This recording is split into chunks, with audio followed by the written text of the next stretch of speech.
Hello down there. Do you have anybody else? Or looks like really spaced out from a couple more people coming in. Yes, it was so special just seeing the true life story of the trailblazer, the icon that is Mildred Burke. As you all saw here, if you weren't familiar with her prior to seeing the film, she absolutely just knocked down the wall, shattered the barriers, completely changed the course of professional wrestling, especially when it comes to women in wrestling. And my name is Kayla Becker. I was Kayla Braxton in WWE for about 8 years, and no, I never attempted to get inside of a WWE ring, so kudos to all of those who are running the ropes and taking bumps every single day. But the coolest thing about my job as a broadcaster was getting to kind of sit back and observe the women in wrestling and see how hard they work day in and day out to ensure that they got the respect and the recognition that they deserve. And I'm looking out here and I see several faces in women's wrestling. So real quickly, now that we've seen the movie, you have probably more respect for what they've done. Let's give it up to the women in wrestling. Now, I know we don't have a ton of time. We're going to get you guys out of here, but I did want to give an opportunity for everybody to say a couple of words about what it meant for them to be a part of this film. Starting with Ash down there, writer, director, producer. That's a lot of jobs, by the way. Busy man. Oh, by the way, congratulations. I know this is the last stop on the premiere tour. I've been seeing a lot of positive feedback. How rewarding has it been for you to see the positive feedback from the icons in wrestling? That's been a lot of, it's been a lot of vindication seeing how much majority of the wrestling community's embraced it. You know, it's, you make art and then you get it out there and you want to keep changing it and you see, oh, I should have done this, I should have done that. If I had this amount of money, if I would have looked at it differently. And it's never ending, but eventually you just have to stop and give it to the world. And, you know, I'm grateful for the response we've gotten so far, for everyone that's given their lives to the business of pro wrestling, who has, you know, publicly spoken about it on their own, who's come to see it. So I'm humbled, and I'm so appreciative of the whole cast and how Emily and Josh have been, you know, just embraced for their performances. They were very complex characters to play in a PG-13 telling of a very hard R book. And yeah, bring your kids, guys. We made it PG-13 for a reason. And after real quick, just for those who don't know the story, how did you, kind of come to know Mildred Burke and her story, and why did you decide to bring the story to the big screen? Honestly, I didn't feel at the time, this was actually before Soraya's movie was out, and before Mildred was into the Hall of Fame, when I called JR to make a fictional love letter to all my favorite 80s pro wrestling stories and books, and asked JR to work on it with me.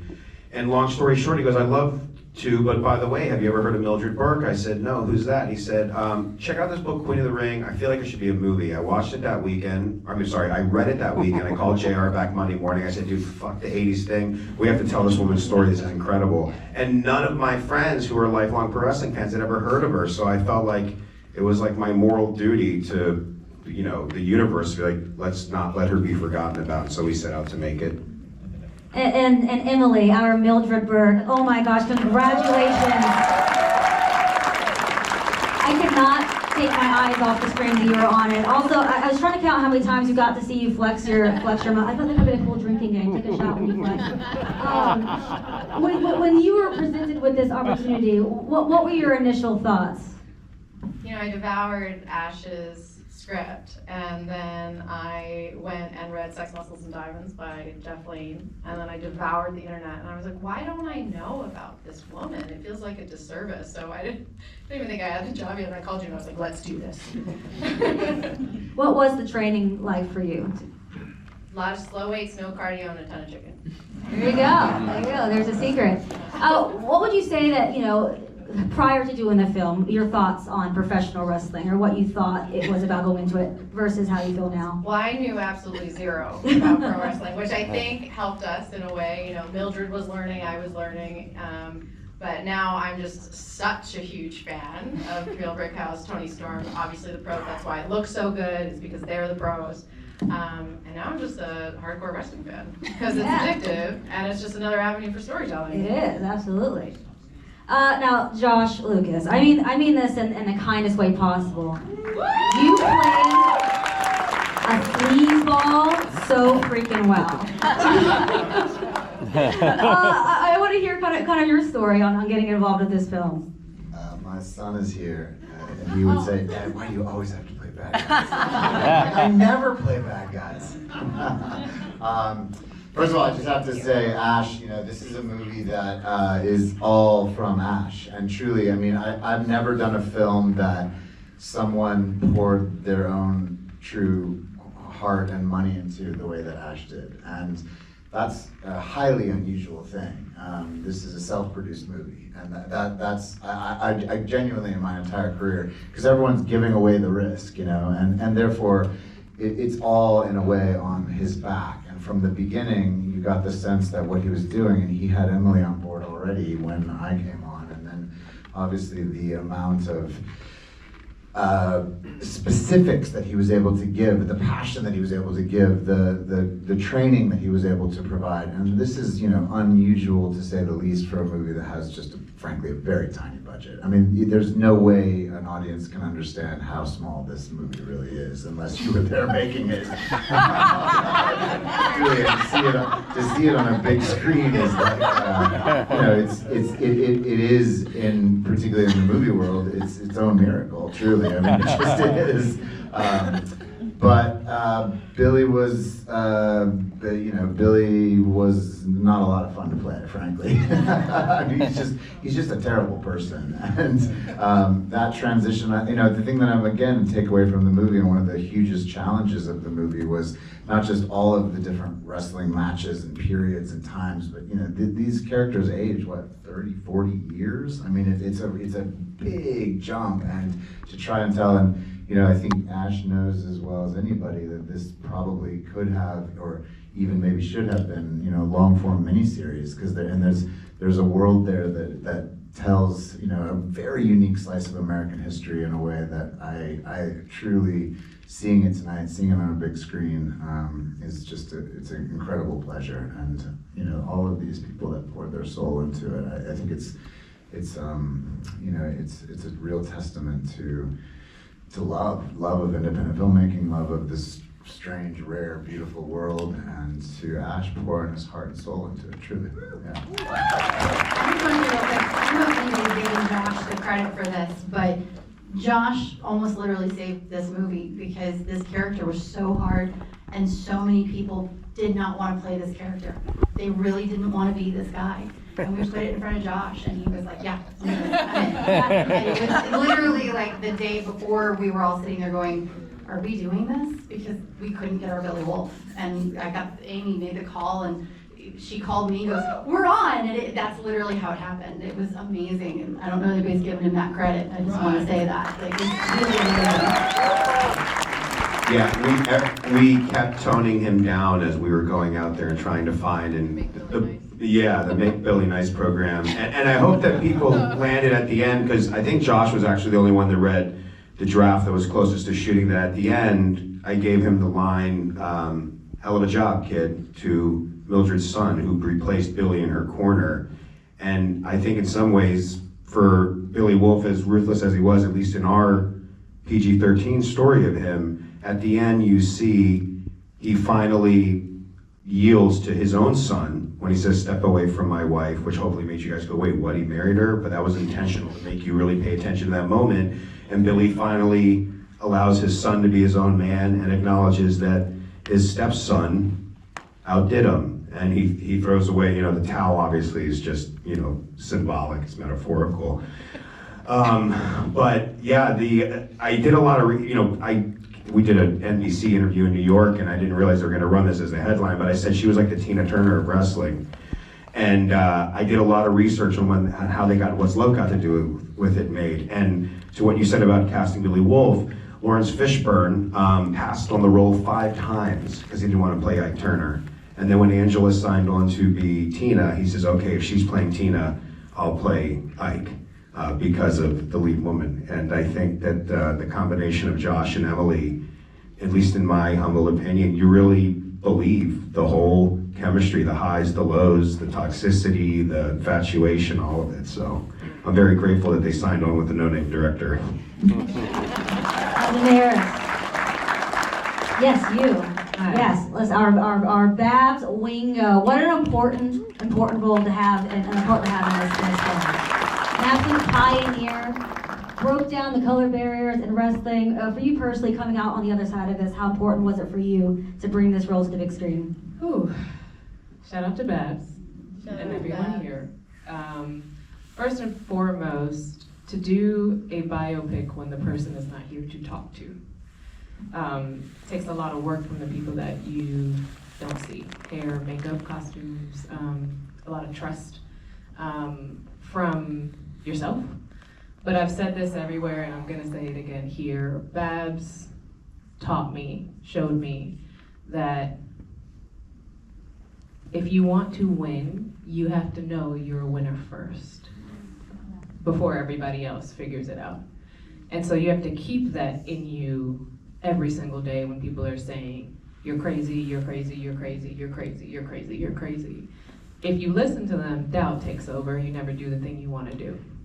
So I don't know that Babs was intentionally trying to be the first woman, but she had something in her that nobody was going to stop. And so playing her gave that to me. And the great part about this is it actually happened. These aren't dreams we're trying to cook up. These are stories that we're telling. So it's also that idea that triumph is real. And in a time where doubt can feel like it's everywhere, you watch this movie and you're like, oh my gosh, all of them did it? Every single one of them did it? So yeah, it's an honor to play someone who broke that barrier. And it's an even bigger honor to play someone who didn't take no for an answer. Ooh, I love that. And we're also about to play alongside probably one of the most beloved names in wrestling, female wrestling, Naomi.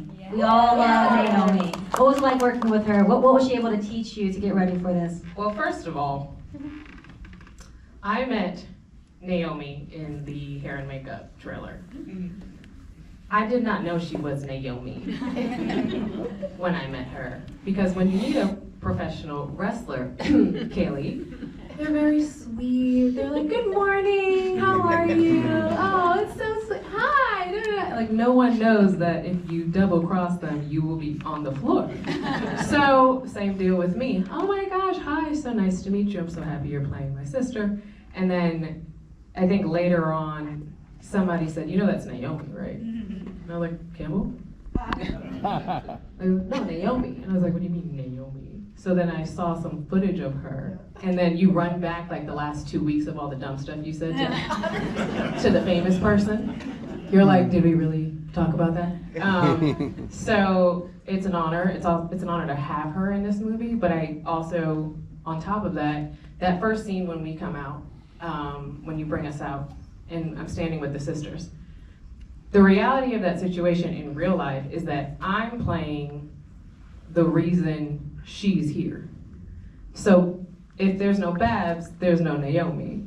And then you guys put all of us together in the same film. So the energy of it is actually the gift there. That's amazing. Kailey, I see you down there. You look like you had so much freaking fun playing June Byers. How much fun were you having? Well, it depends when you asking me this, because if you asked me this on the third day of shooting that last scene, yeah, we were all having a great time then. But no, it was a lot of fun. It was obviously my first time ever doing a movie, and so I think that I was very, very, very blessed to have be with the cast that was there, because in wrestling world, you hear about Hollywood world, and you hear they're a bunch of weirdos. And I'm gonna tell you this all right now as wrestlers. Hey, these people are way more normal than the wrestlers, okay? So, yeah, I had a great time. It was really fun, and I know my dad is really excited to see me on the big screen, so that's what matters. You killed it, girl. Does anybody else have anything they want to add about the film, or is there anybody that has a question out in the audience they may want to ask somebody up here on stage? Nope? Okay. Well, Ash, what about you before we close this out? Anything else that you want to add? Well, I mean, I'm just grateful that we got it made, and then everyone took a chance with us. There was a funny review I saw today from the East Coast because the movie opened, and it was a 4-star review on like Letterboxd or IMDb, but the person was like,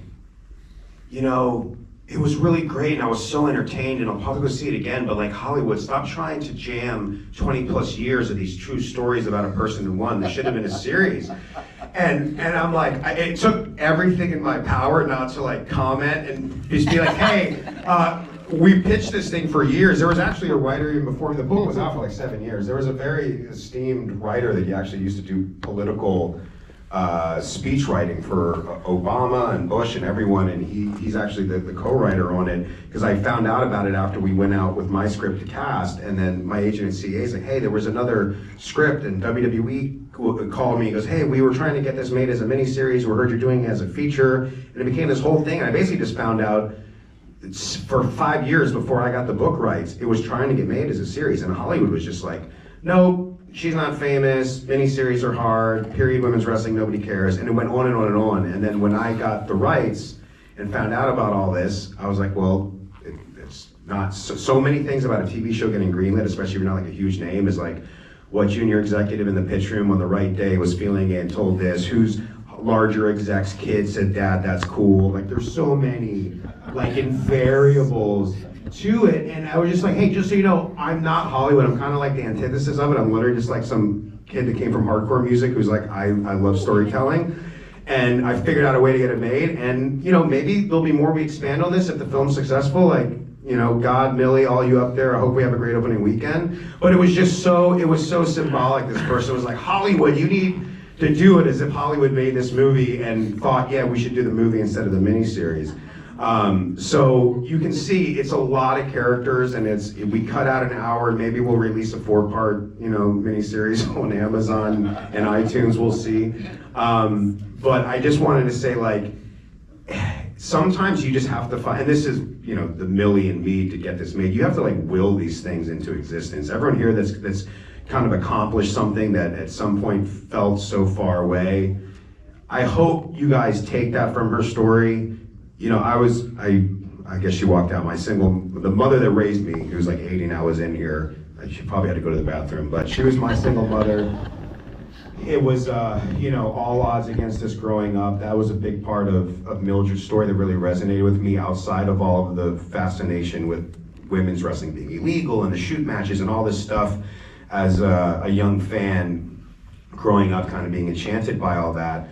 But I think there's just something to be said, and it's also why we chose to end the story where we did and didn't go on for, there's another 100 pages in the book, is you just want, there's so much just fucked up things going on in the world, all over the world, and it felt like with Mildred, and the people that get it, and a lot of them are parents. We had some single moms in New York in tears in the front row. It honestly made me go like, I don't care what the big time critics say, if the single moms are crying, like I'm good, I can sleep tonight. Like literally, it was really emotional.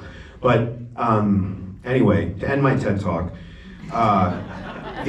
we chose to tell it this way, and I think based on talking to Mildred's family, who came to see an earlier festival cut at Newport Beach Film Festival, I wish we had a reaction of Mildred's granddaughter after seeing it, and meeting Emily was amazing, and also reading her unpublished manuscript, which has never seen the light of day, and kind of knowing how Millie wanted her legacy to be. I think this is the way she would want her story to be told, in this tone and in this feel-good PG-13, kind of nostalgic, kind of old-fashioned, but hopefully it'll withstand the test of time, and years from now people still want to go back and watch it, and that's all we can ask for. So thank you guys for being here with us. And no questions at all, right? Not one? Got one right here. Oh. Hi, Oh. I just want to know if anyone had something that was like a favorite thing that they learned about wrestling. Like whether it's a move or a... Getting chopped. Getting chopped. I have Getting chopped. one. I didn't know the ropes in a wrestling ring. Hi, I'm Maria Avdropoulos. I play Elvira Snodgrass. Sorry. I was first called Babe Gordon, and then they changed my name. That's a fun fact, right, Ash? Yeah, again, trying to cram so many characters, Elvira Snodgrass I felt was the more important, interesting name. So the pro wrestling promoter in me is like, Elvira Snodgrass. Babe Gordon is Babe and Babs too similar. Elvira. Perfect. So bottom line is, a fun fact I didn't know about wrestling was the ropes were made of elevator cables. So every time, because like my wardrobe fit into a Ziploc bag most days, which made me really insecure. And I was just covered in bruises, so I needed spray tans every day to just get rid of the bruises because I'm Greek, I'm yellow and green. So I would just look like black and blue like a bruise. So I didn't know that, and that was a fun fact I learned about wrestling. Shelton, you had a question? Yeah, I'm just curious how you got Jim Cornette to leave Louisville. Leave his house. How did you get him to leave his house?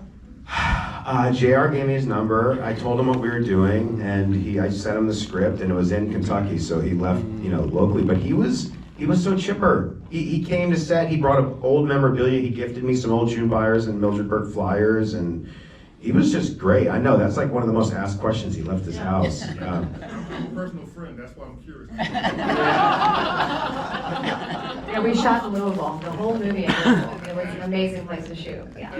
Yeah, we were there all summer in heat and through a SAG strike. Yeah. We got shut down for 2 days, and we were the first movie to get back up. We gave us And tornado warnings. And tornadoes, yeah.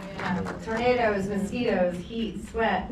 We actually had to evacuate that carnival set because we had a huge storm rolling in with lightning and tornado warnings and everything. We had about 45 minutes to evacuate cast, crew, background, and make about $1 million worth of equipment safe in that space. And the closest thing that we could do with a storm shelter was the local mall. So there we were, all in like everybody's in period clothing, and I'm out there running around making sure everybody's like where they're supposed to be. So I get soaked because the grips don't want to leave. They all want to sit on their truck, and I'm like, if you're staying, I'm staying, which none of them wanted to do. So we get everybody out there, and what we were there for Three and a half hours. Essentially before our lunch, over our lunch, and then after. And then we just had a really long day that day when we came back. But that was definitely a first, having to evacuate everybody in about 45 minutes. But most importantly, we got the shot. We absolutely did. We got the shot. The carnival was literally leaving the next day, so we had to get the carnival. We never got the June match was supposed to, it pains me because we never get to see nighttime wrestling at the carnival, but because of the storm, we weren't able to do it. But the June match was supposed to be at night to show that they're now gone into the evening, and we never got to do it. In indie filmmaking, you just, that's it. Put it Sorry. up in a parking lot. You get what you get. Put it up in a parking lot at night. Yeah. Any other questions? Got one more back here. I don't have a question, I just want to say thank you for making a wonderful, intelligent, heartwarming movie that everyone now in this world should see. Thank you. Thank you. That's a great note to go out on. Yes, congratulations to everyone here on stage. I hope you're very proud of yourself, very excited for the rest of the world to see it. Tell your friends and family, Thanks, Queen everyone. of the Ring Please, is yes. out in theaters everywhere now. Have a good everybody. Tell your friends, thank you.